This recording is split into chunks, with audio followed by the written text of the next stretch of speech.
First and pure. Sorry, Mr. Announcement. All right, Mike Coppinger, Ring Magazine. Hey, how are you, Ring Magazine? Doing well. Important question for you. What song are you planning post celebration victory? I don't know, but you know there's going to be one for sure. Come on, can you give the fans what's a possible song? Who knows, but there will be one, so look forward to it. And if there's any betting going on, get your $10 on the song, for sure. You haven't fought, a top level opponent, since Klitschko, of course. I know you had you dealt with a lot of stuff. Do you think that's going to affect you at all in the ring? Not at all. If you can fight, you can fight. If you can't, don't do it. I'm a true bred fighting man. And I've never avoided a challenge in my life. And everyone I've ever fought, I've beaten, including all the great champions I've fought. I'm going to fight another one. I'm going to beat another one. This is what I do. I'm a champion slayer. How exciting is it for you personally to be back in this spot after a couple of years off? You're back on 2.5 years off to be 2.5 to be precise. It feels very good to be back. I'm back on top where I belong, and I'm back fighting the best. Like I said many times, if I can't be the best, I don't want to be the rest. Number one is the only position I hold. I don't hold number 2, 3, or 4, and I'm going to beat Deontay Wilder and cement my number 1 legacy once again, nearly 3 years later. Lastly, I know you've already shaved off a ton of weight. You look like you're in really good shape. But you're training at Big Bear, right? Yeah. What do you expect that to do for you? I don't expect it to do nothing apart from acclimatise me to the time zone in Los Angeles. I'm already fit. I'm ready to fight. I'll be ready to fight this weekend. I've got no weight to lose. I'm fit as a fiddle, healthy as a trout, and I can't wait to get the fight on. Right, but so many legendary fighters, have set up their camp there for the biggest fights. Hoya did it, Shane Mosley did it. Does that inspire you at all? Very much so. I believe there's a rock up there with everyone's name carved on it. So I'm going to go get myself a tin of paint and paint Gypsy King on the rock. Next Tyson. Next question. Morgan Taylor, Sporting News. How you doing? Hey, how are you? One thing that I find intriguing about this fight is I feel like you and Deontay have this thing in common where at the beginning of your pro careers, a lot of people doubted you would ever not just become champion, but even reach the level of being a top contender. Do you feel any sort of kinship with him in that you guys were both heavily doubted at the start of your pro careers and you've both proven the doubters wrong? That's what we do. We prove the doubters wrong. Every successful athlete or person always has doubters, naysayers and haters. And if they didn't, they wouldn't be successful. I've been wrote off time and time again. He's fat, he can't box, he can't punch, he's useless. But I just keep doing the thing every single time. Deontay's had the same problem coming up, He's the only heavyweight champion in that past, I don't know how many years it is for the USA. The USA should be lapping Deontay Wilder, loving him, he's a knockout artist. When was the last knockout artist from the United States? Mike Tyson. So this is the man, since the man, to be the knockout king in America. And yet I come over here across the pond to the United States and I've got more fans in America than Deontay Wilder, which is amazing and I'm very thankful for, but shocking as well. I think outside of Alabama, nobody knows who Deontay Wilder is, but every country in the world, they have heard of Tyson Fury and the Gypsy King for many different reasons. I am welcoming Deontay Wilder into big time boxing on December the 1st. It might only be his only taste, but it's still better to taste than never to ever to taste it. Hey Tyson, Mike Bacher with the Undisputed Champion Network. My first question is simple. Just how much fun are you having with this? I'm having a lot of fun, I hear all the big fights happen in America. We're better than the home of the stars, Los Angeles, for a massive heavyweight title fight to go down. I'm really enjoying it. I've been made feel very welcome, and I'm very happy to be in the United States of America. Second question. Given the past couple of years, I think getting to this point is already an accomplishment. How much has this helped you personally? It's helped me a lot, it's no secret I've had my struggles. I've been struggling with a lot of things for a lot of years, but it's almost given me the passion to keep going and keep winning. And I represent all those people out there who are struggling on a day-to-day basis. I'm their guy who's fighting for them. How can I lose? I've got so many people on my side, I can't lose. I ain't just fighting for me or Frank Warren or my family or my country. I'm fighting for every person in the world who struggles with mental health problems. And that's bigger than any country, bigger than any family, it's bigger than any boxer. But I'm their guy, and I'm the guy to fill them boots. And I take it, I hold that weight and pressure on my back. I have got broad shoulders, and I hold it perfectly. I fight for them. Thank you. Tyson, Miguel Maravilla, Fight News. The last big fight we had here at Staples Center was Lennox Lewis and Vitaly Klitschko. That was a hell of a fight. Do you expect the same this time around? Do you plan on giving the LA fans, obviously LA is the capital boxing capital of the world. Talk about that.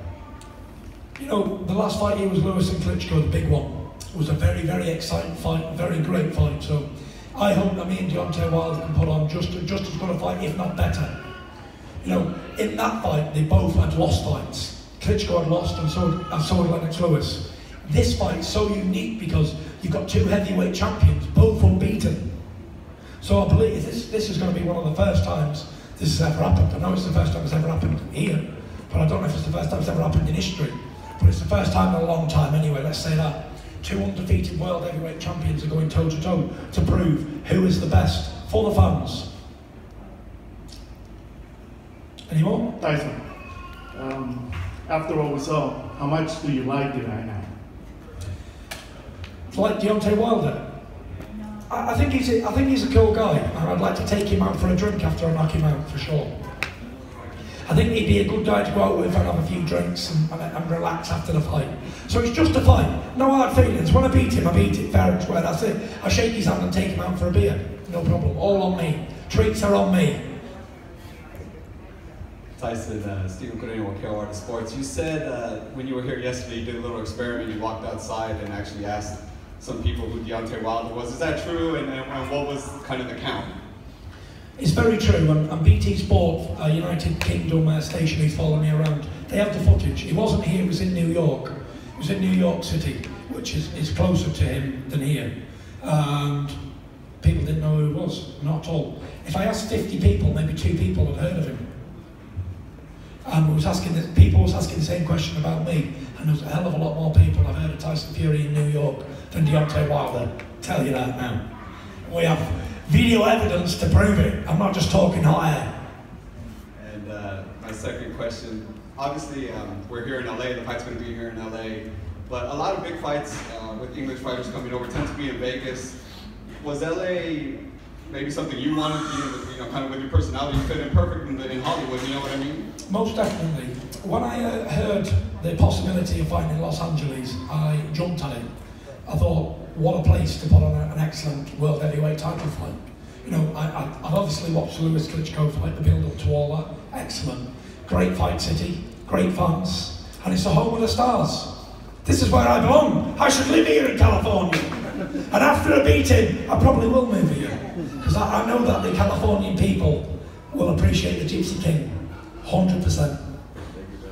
Tyson right here, Marvel in Town, BSO. We know about your skills in the boxing ring, but obviously it's a mental skill as well, getting into your opponent's head. We saw what happened on stage there. Do you feel like after going through these 3 media days that you're getting into Deontay Wilder's head, and how will you use that in the ring? 100%. I'm glad somebody brought that up, because we've had 3 press tours, London, New York, Los Angeles, and I'm 4-0 up today because that was the 10-8 round.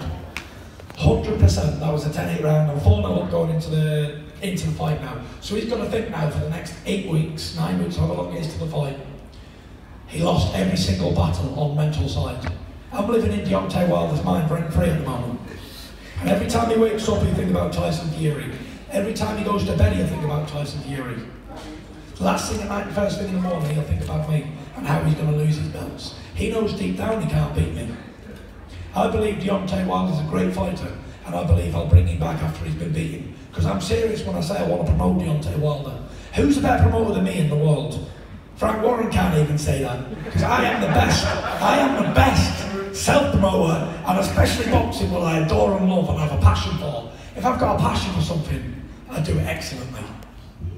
Frank, how easy does he make it for you? I mean, he's pretty much promoting everything. How? I don't know what I'm even doing here.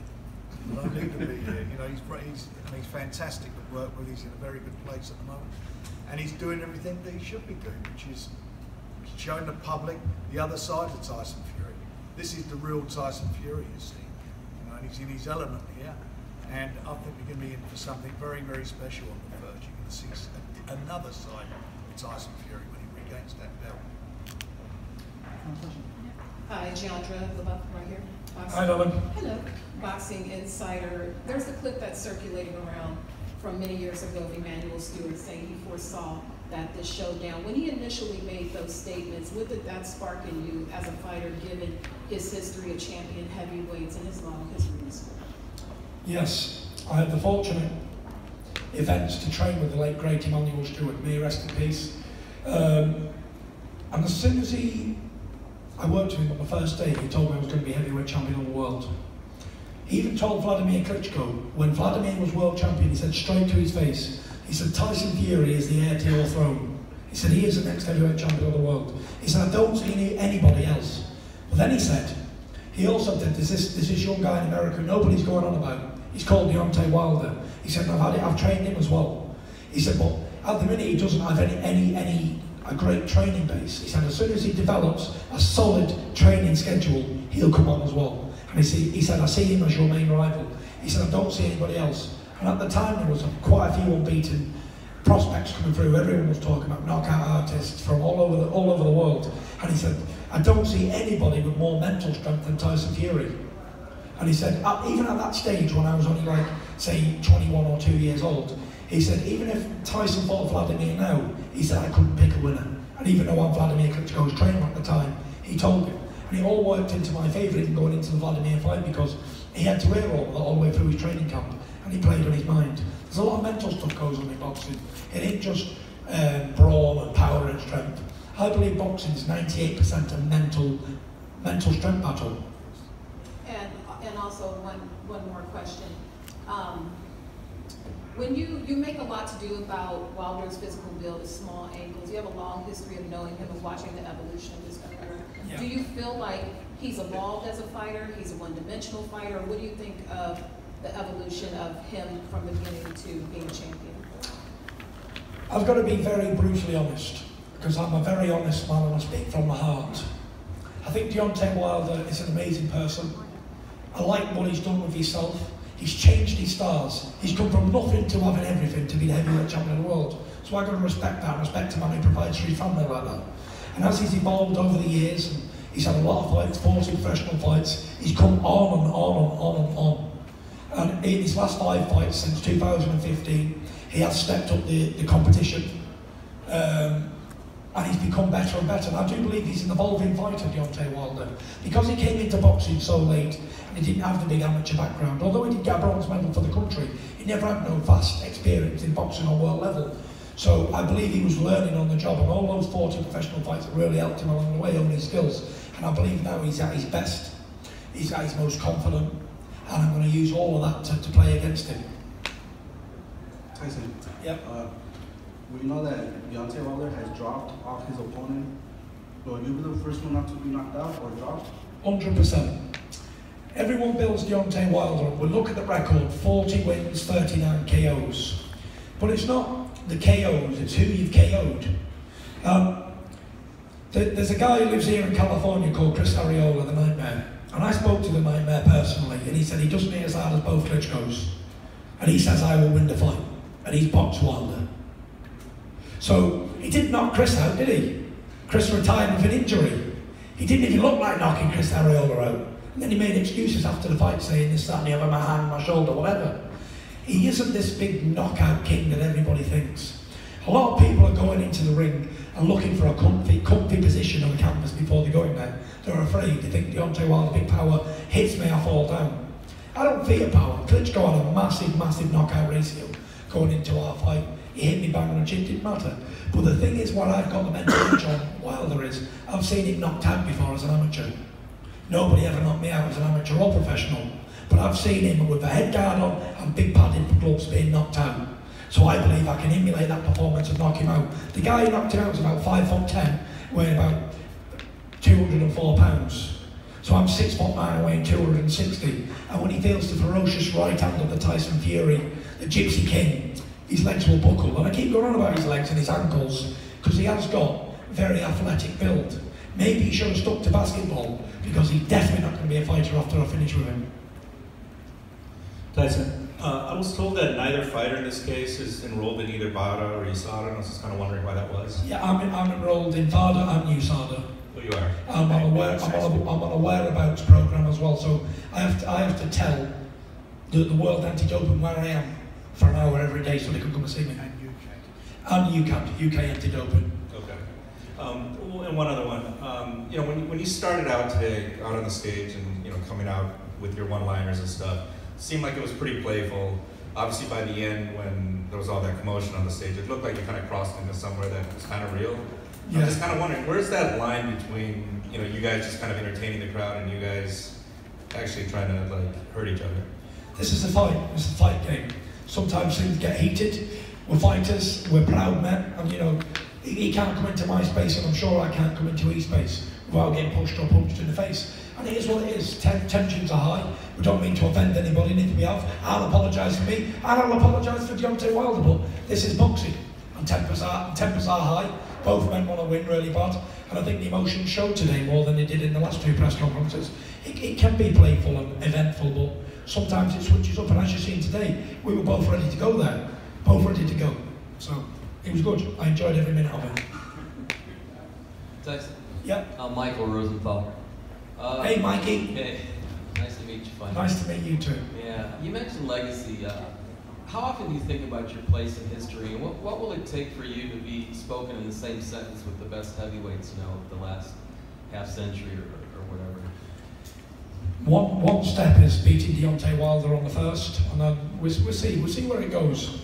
You know, legacies and all this thing. Wilder talks about it a lot. He wants to be remembered as the man who was a man or whatever. But you know, when I beat Klitschko in Germany in 2015, that was my Everest. I'd climbed to the top, and I didn't feel I had anything more to do. And it did take me 2.5 years to get the hunger back to think, right, I want to go again. I'm back again. And if I beat today's heavyweights, then I've got to be remembered as a man who had the guts to try. Because I'd hate to get the end of my career and be unbeaten and never fought anybody of any caliber. And I don't want people to say Tyson fought people when they were over the hill.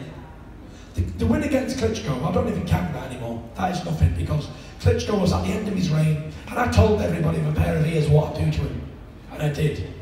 And this time was against my first real live opponent, who people think is going to beat me, who's young, who's ambitious, who's unbeaten.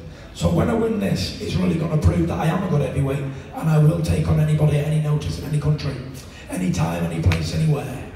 Real quick follow-up. Do you think sometimes people underappreciate your skill level? It's funny you should say that, because when the great Muhammad Ali was around, it wasn't until after he was finished people really realised what they were witnessing with their eyes. And I think that's going to be the same with me. The same with all great champions from the past. When they're active, nobody really